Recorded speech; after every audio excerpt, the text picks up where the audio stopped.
검찰개혁은 무슨 검찰개혁? 몇 년 전 민주당 정치인에게 직접 들은 얘기입니다. 2022년에는 이번 지방선거 조국 때문에 망했다는 말도 하더군요. 이상하죠? 2020년 총선은 조국 장관으로 인해 촉발된 검찰개혁의 목소리와 문재인 대통령의 활약 덕에 압승을 했는데 2022년 지방선거에서 패배한 것은 왜 조국 탓일까요? 2024년 총선 초기에는 민주당 후보 중 누구도 검찰개혁을 말하지 않았습니다. 검찰개혁 말하지 마라, 정권 타도 등의 구호 쓰지 마라, 대선 불복 프레임에 빠진다, 민생만 얘기하라는 지침이 중앙에서 내려왔다고 하더군요. 제가 윤석열 정권 규탄 대회를 주최하니 참석하기 어렵다고 말해왔습니다. 이해합니다.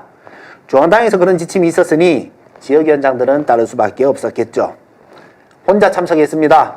불이익이 있다면 감내하겠다고 했습니다. 머리로 하는 정무적 계산보다 지금은 가슴이 시키는 일을 할 때라고 했습니다. 조국 대표가 나서서 3년은 너무 길다고 외쳤는데 어라? 우려와는 반대로 인기가 올라갑니다.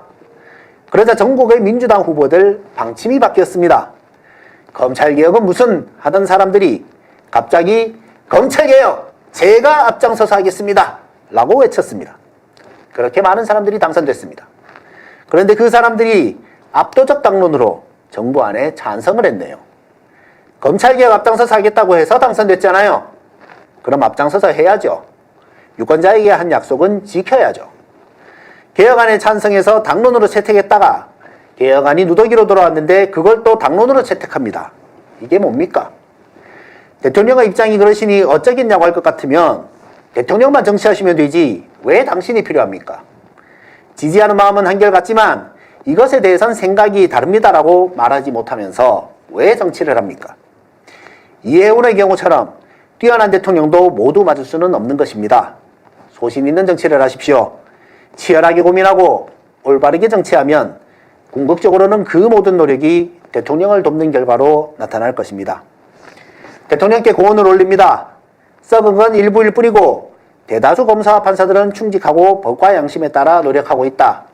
맞습니다. 저희도 그렇게 생각합니다. 그런데 권력에 관심 없이 자신의 일을 묵묵히 하는 사람은 고위직에 가지 못하고 권력지향적인 그 소수의 사람들이 권력의 입맛에 맞는 일을 해왔기에 문제가 된 것 아닙니까? 그런 식이라면 공치호가 왜 필요하고 변호사가 왜 필요합니까? 대다수 정의로운 검사와 판사가 무죄라고 할 텐데요. 그런데 정말 김학의는 무죄인 것입니까? 곽상도의 50억은 문제가 없는 것입니까? 이진관을 만나면 다행이고 지기현을 만나면 재수가 없다고 체념해야 합니까? 온갖 모략에도 불구하고 대통령님은 운이 좋았습니다. 송영길 대표도 그랬습니다. 한명숙 총리는 그러지 못했죠. 정경심 교수, 조국 대표도 그랬습니다. 노무현은 말을 꺼내기도 죄송스럽네요. 법은 인간의 선의를 믿지 않게 만들어진 최소한의 도덕입니다.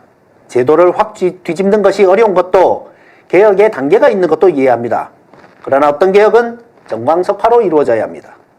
무한 책임을 지는 위치의 고뇌를 이해하지만 수십 년 염원해온 과제를 짊어진 분의 열정이 기대와 전혀 다르다면 그를 응원하고 지지해온 사람들의 가치관이 무너지게 됩니다.